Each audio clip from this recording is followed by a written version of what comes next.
avril 1921, 6 avril 2023, 102 ans depuis que Papa Simon Kimbangu a déclenché ce que d'aucuns qualifiaient comme un mouvement d'éveil spirituel dans son petit village de Nkamba. Mais il se révélera que sa mission avait des implications beaucoup plus profondes, ce qui lui valut, très vite, de la part de l'autorité publique, une condamnation. Il lui fallait 6 mois pour secouer tout l'édifice colonial belge en complicité avec les missionnaires. Pourtant, ce pauvre paysan et catéchiste de son village ne jurait que par l'évangile et la mission lui confiée par le Christ. Il va non sans peine prêcher l'évangile, guérir les malades, ressusciter des morts, faire marcher des paralytiques, à tel point que son aura ira dans des contrées lointaines et mobiliser des nombreux adeptes. Au-delà des brimades, persécutions et déportations qui s'en suivirent, le mouvement d'une Toumoua va très vite se muer en une église indépendante qui revendique à ce jour des dizaines de millions de kimbanguistes à travers le monde, l'église de Jésus-Christ sur la terre par son envoyé spécial Simon Kimbangu et JCSK en sigle. En soi, l'œuvre de Papa Simon Kimbangu revêt une double dimension, spirituelle et politique. Telle est l'essence même de sa mission. La mission d'une Toumoua, c'est ce qui nous réunit pour ce 19e numéro consacré à l'œuvre de Papa Simon Kimbangu, votre magazine Une date, une histoire, la machine à remonter le temps.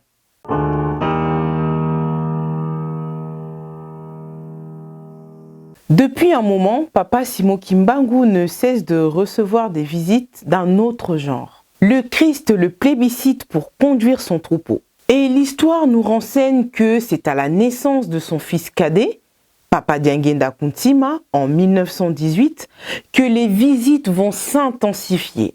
Bien que peu de personnes soient au courant de la situation embarrassante que vivait Papa Simon Kimbangu, sa femme ne comprenait guère pourquoi il lui arrivait de monologuer, soupçonnant même un trouble psychique. Après plusieurs refus, Papa Simon Kimbangu décide de s'extraire de son milieu habituel, espérant même échapper aux visites intempestives du Christ. Il s'installe même à Léopoldville pour y gagner sa vie, mais tous ses efforts étaient vains.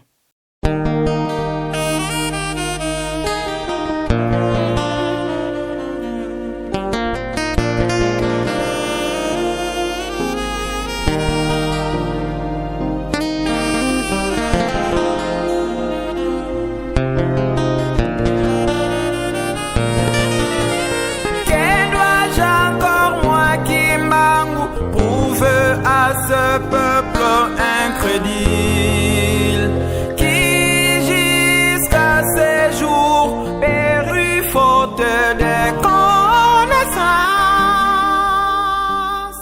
De tous les emplois rémunérateurs qu'il va trouver, il n'en tirera aucun bénéfice.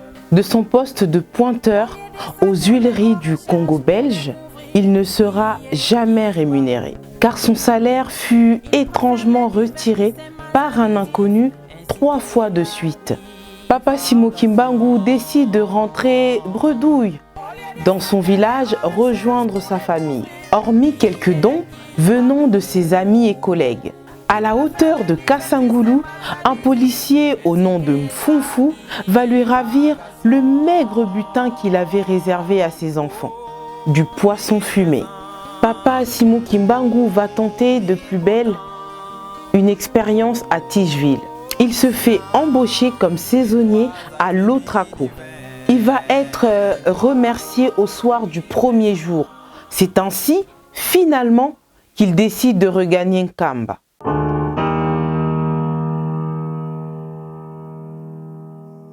Pour comprendre ce qui s'est réellement passé le mercredi 6 avril 1921, il faut remonter le temps et faire un tour sous le toit familial et interroger son épouse à propos de la soirée du mardi 5 avril 1921. Mama Mouilou dit Du retour du lieu où Papa Simon Kimbangu s'isolait pour ses prières, elle observa une étrange métamorphose. Il était transfiguré, son regard était plus vif, plus sévère et son allure plus assurée. Papa Simon Kimbangu dégageait une puissance qu'elle ne lui avait jamais connue. Il était devenu différent, d'une autorité plus assurée et plus assumée. Il était devenu plus imposant cette fois-ci. C'est ainsi que Mama Mwilou comprit que quelque chose de puissant allait se manifester. Mais elle ne pouvait imaginer de quoi s'agissait-il, confia-t-elle à Papa Ntsambu André. Ce témoignage tiré des échanges entre Mama Mwilou et Papa Ntsambu André est contenu dans le livre écrit par Papa Simon Tsiangani, intitulé L'épopée de la vie clandestine de Mama Mwilou, que vous pouvez vous procurer directement auprès de l'auteur ou sur Amazon. La même nuit, après la prière, Papa Simon Kimbangu rassura Mama Mwilou. Au sujet de la mission et de la voie qui me poursuit, nous en avons déjà parlé, je crois. Malgré mon refus pour le persuader de choisir une autre personne, ma démarche inlassable fut vaine. Alors j'accepte de répondre à l'appel du salut. C'est ainsi que Mama Mwilou va lui assurer son indéfectible soutien. Papa Simon Kimbangu va dire à son épouse qu'à dater de ce jour, que leur vie se séparait effectivement. Le matin, à l'heure du culte, c'est elle qui sonnera la cloche et en aura désormais la responsabilité.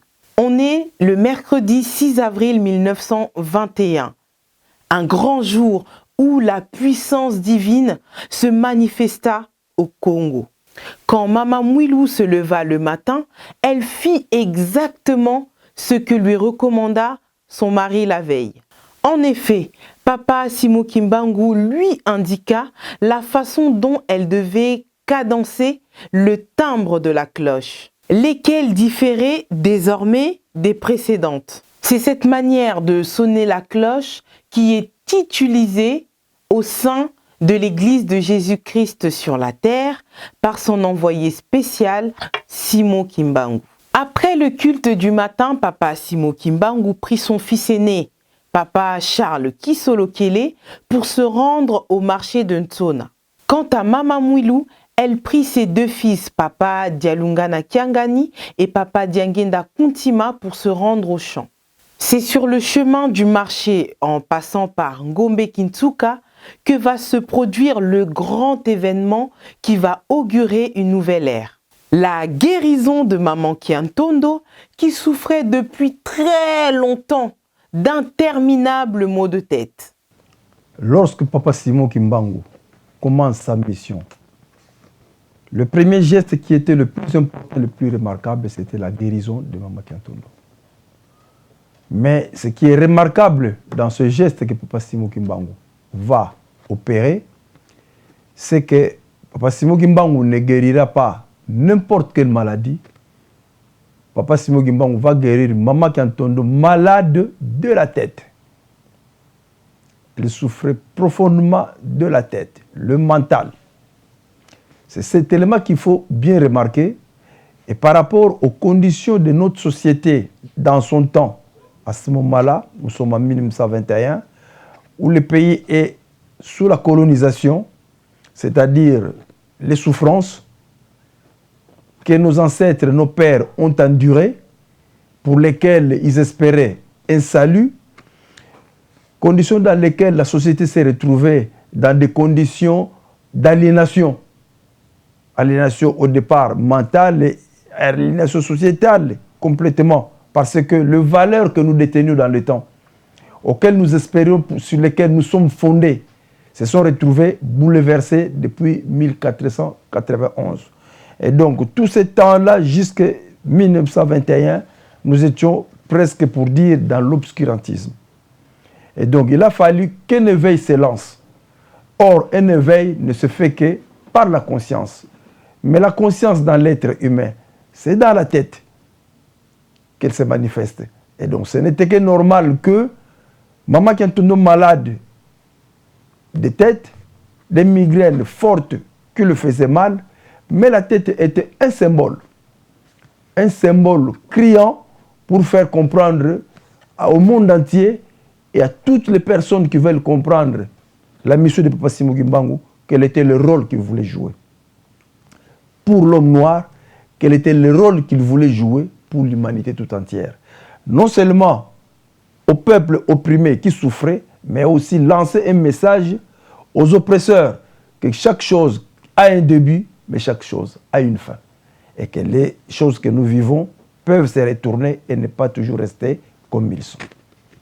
Lorsqu'il atteint le village de Ngumbe Kintsuka, Papa Simon Kimbangu se déroba, préférant se rendre directement au marché pour écouler sa marchandise. À cet effet, il prit un sentier, voulant enjamber le pont de Fortune pour traverser de l'autre côté. Il s'arrêta net. Que vit-il? Un ange tenant un sabre, voulant le couper s'il n'exécutait pas l'ordre donné par le Christ. Quel était cet ordre? C'est d'aller guérir immédiatement Maman Kiantondo.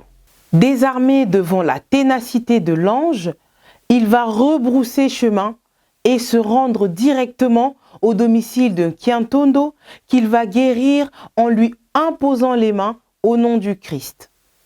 La date du 6 avril, retenue aujourd'hui comme jour férié, chômé et payé,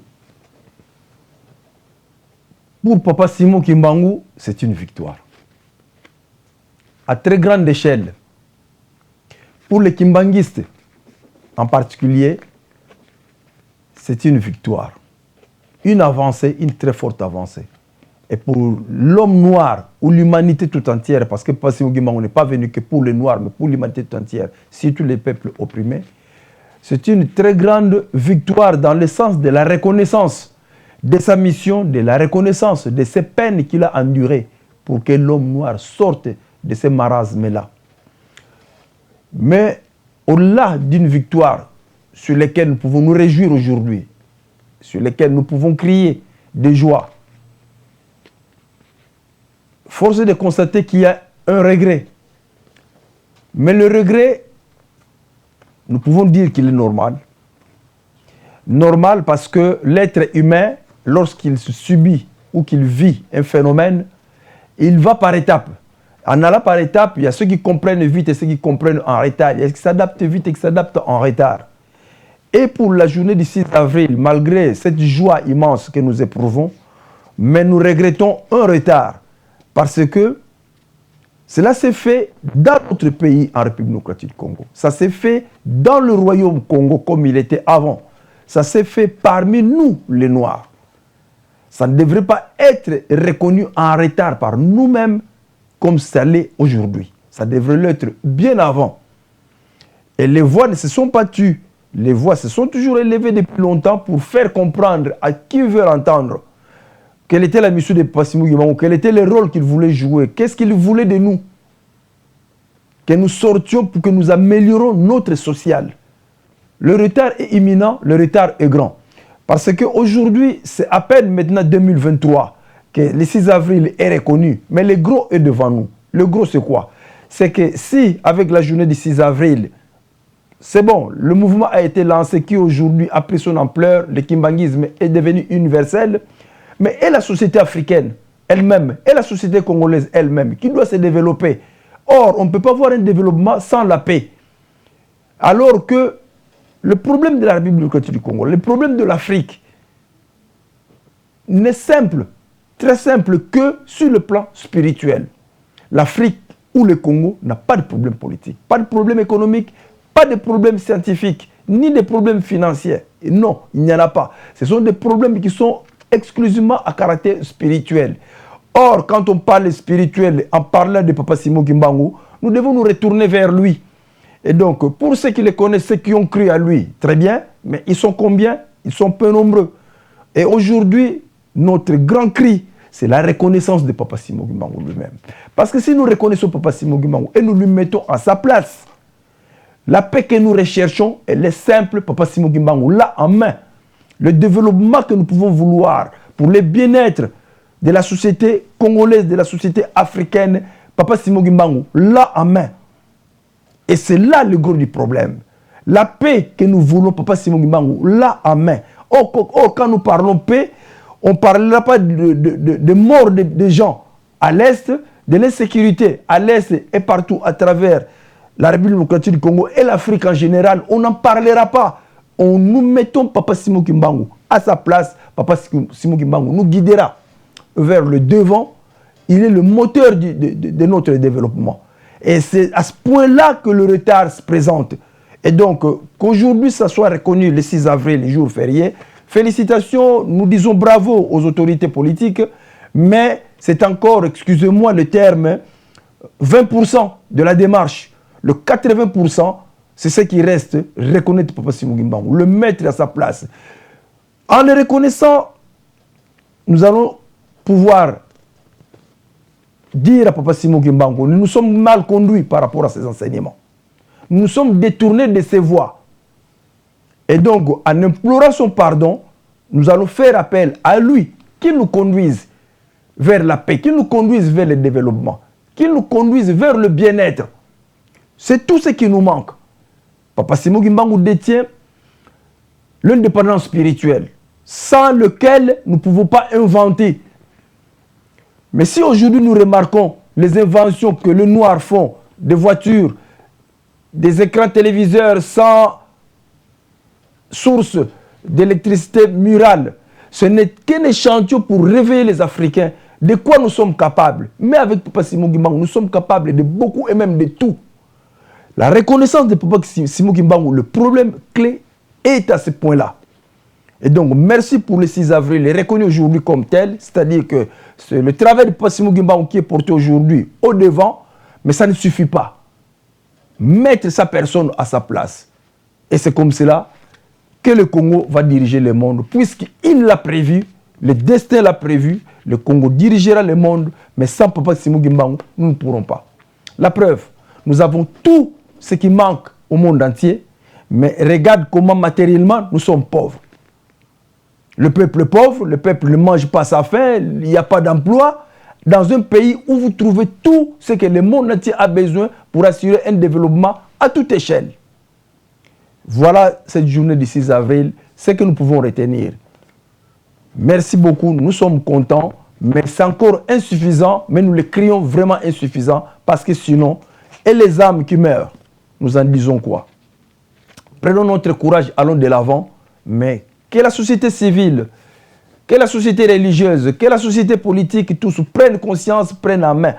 Nous devons remonter l'histoire de notre pays, comprendre comment nous avons eu l'indépendance. Quelle est la mission qui est vouée au Royaume Congo, à la République du Congo? Quelle est la mission qui lui est vouée pour que nous puissions avoir tout ce que nous avons comme richesse? Qu'est-ce que nous devons apporter? Et quand nous remontons notre histoire, nous avons beaucoup à tirer.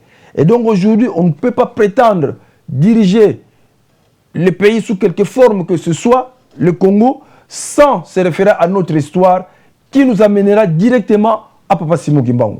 Et ça, c'est vraiment sérieux. Nous appelons tous les intellectuels, les journalistes, le média, de tous les côtés, les financiers, tout le monde de réfléchir.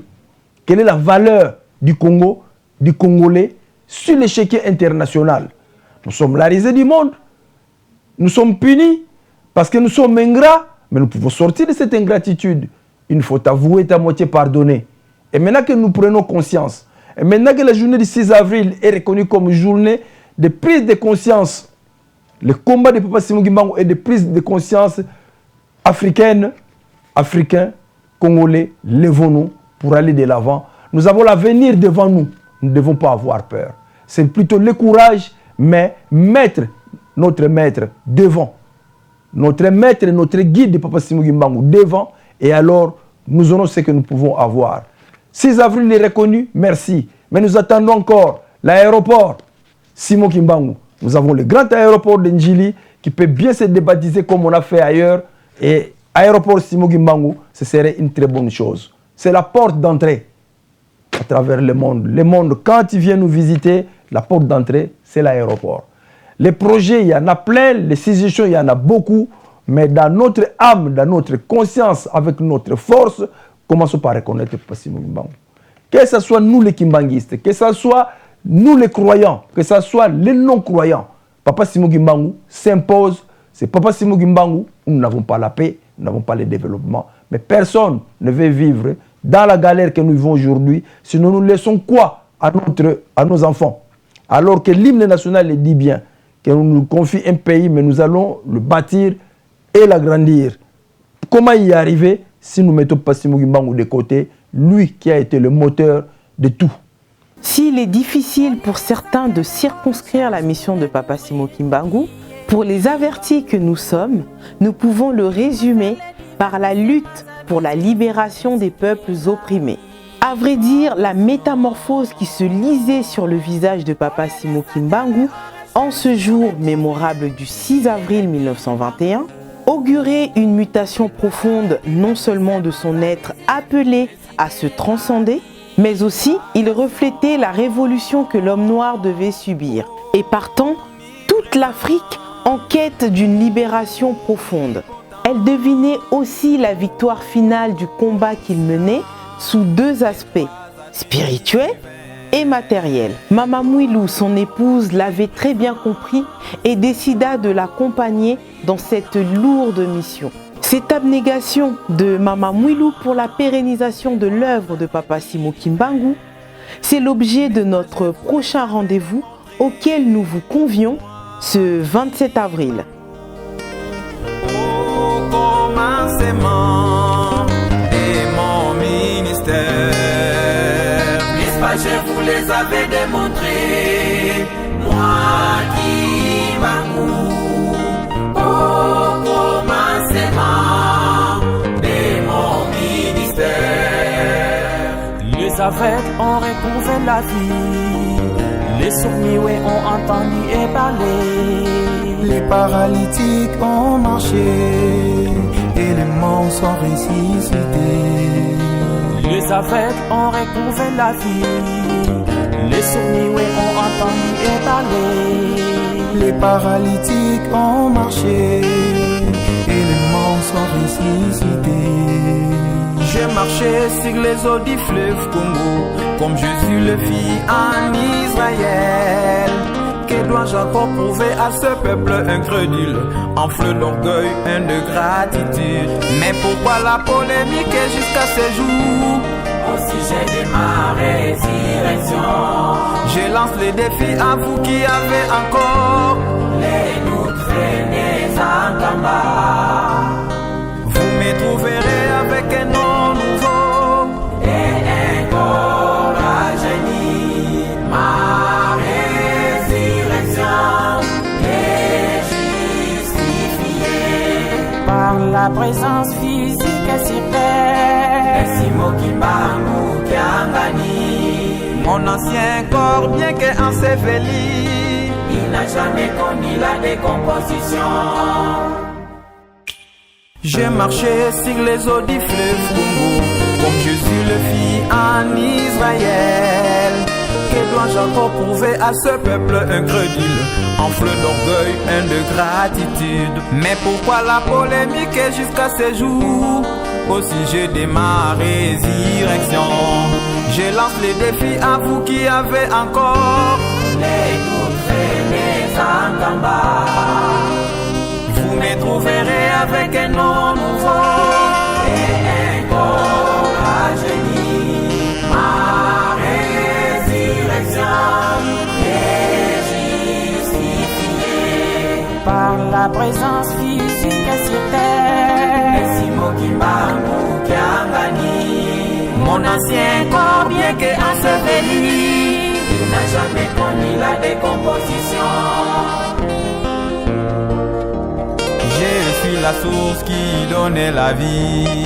Je suis bien le Saint-Esprit, c'est bien moi le consolateur, miracle qui ira le dernier.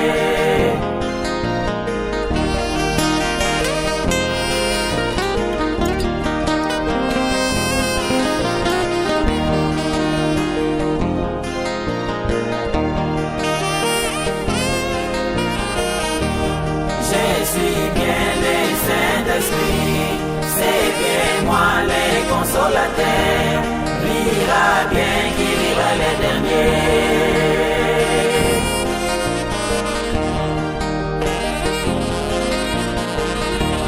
Je suis bien les Saint-Esprit, c'est bien moi les consolateurs.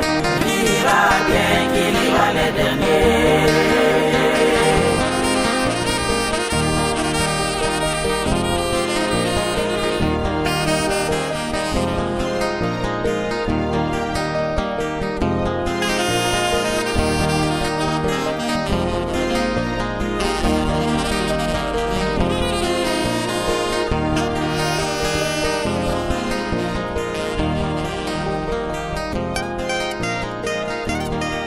Je suis bien les Saint-Esprit, c'est bien moi les consolateurs.